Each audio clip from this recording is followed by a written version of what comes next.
So the next two short videos are going to cover the basics of translation for our test. So when we do a translation, our goal is to come up with an English sentence that is an instance of one of those standard form categorical statements. So we'll start with an English sentence that isn't, and we'll end with an English sentence that is. And so when we translate like that, when we look at our final product, it should have a standard form quantifier at the beginning. So it's going to have all, or no, or some.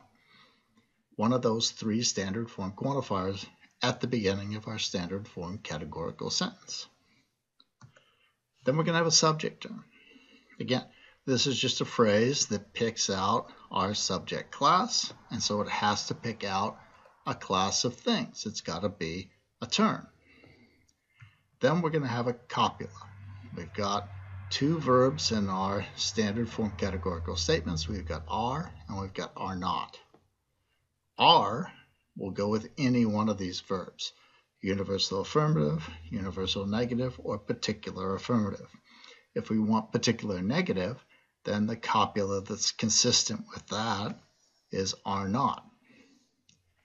So standard form quantifier, subject term, standard form copula consistent with the quantifier. Finally, we'll have a predicate term. That is a phrase that picks out our predicate class.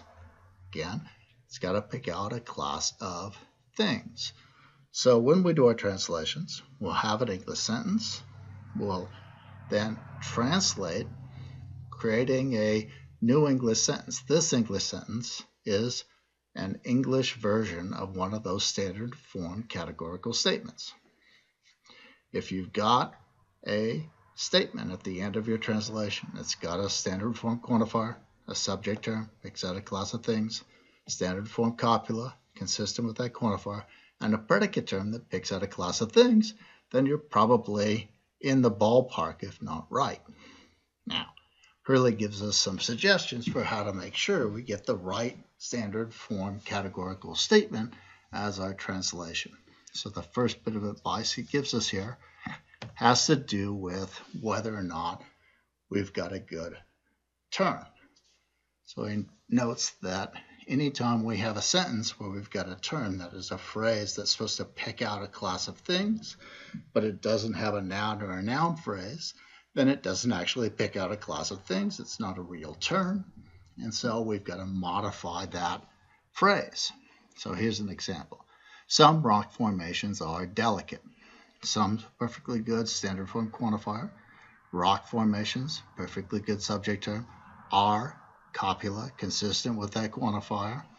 Delicate, however, isn't a term. It doesn't pick out a class of things.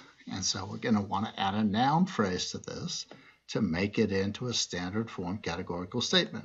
So something like this. Some rock formations are delicate structures. Now we've got a predicate term. It picks out a class of things. That noun phrase, something that makes sense given our subject term.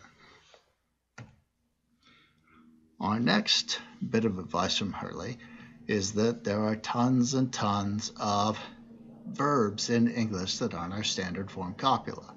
So when we have an English sentence and its verb isn't are or are not, then we're going to want to change that.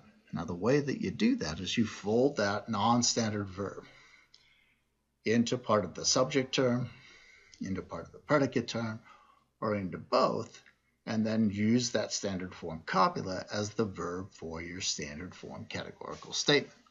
So here's an example of a sentence. All sharks eat meat. All is a perfectly good quantifier. Sharks is a perfectly good term, picks out a class of things. Eat, not a standard form copula. And meat is a sort of pseudo predicate term. It's a mass term. It doesn't pick out a class of things per se. And so what we'll do here is take that non-standard verb, fold it into our predicate, and then turn that into a full-blown predicate term. So we get all sharks, standard form quantifier, subject term picks out a class of things. are standard form copula consistent with the quantifier. Fold that verb in, and we get meat eaters, a straightforward predicate term.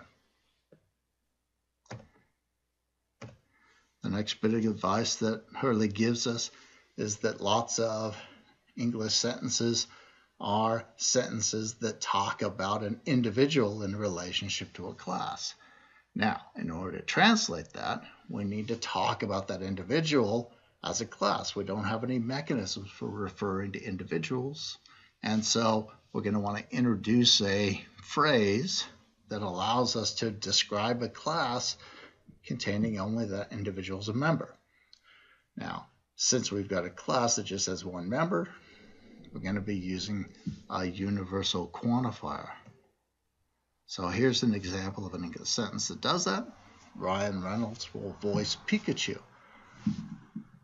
Ryan Reynolds isn't a class, individual. This is a singular proposition. So we'll take our universal quantifier, universal affirmative in this case, all. We'll use this phrase people identical to pick out a class that contains only Ryan Reynolds as a member. People identical to Ryan Reynolds. That's a subject term. Picks out a class. That class contains only Ryan Reynolds. So now we've got a standard form quantifier. A subject term picks out a class of things. Are copula consistent with the quantifier. And then will voice is also a non-standard verb. So we'll fold that into the predicate, add ourselves a good noun phrase, and we get actors who will voice Pikachu. The next bit of advice that Hurley gives us is that when we have pronouns and adverbs, we have to figure out the best set of classes to express our proposition in. So here's an example of something like that. He never listens to other people. So if we look at that, we'll go, well, he, is that a singular proposition? Probably. How would we identify it? All people identical to he? That doesn't really seem to make any sense. But we do have this phrase never. Never has two elements to it. It's got a temporal element and it's got a quantifying element. Never is no times. So we can use that to structure our standard form categorical translation. So we get no times are times he listens to other people. Now we've got a standard form categorical statement, standard form quantifier, times are a class of things, are copula consistent with the quantifier, times again, and what kinds of times? Times he listens to other people, description of a particular kind of time.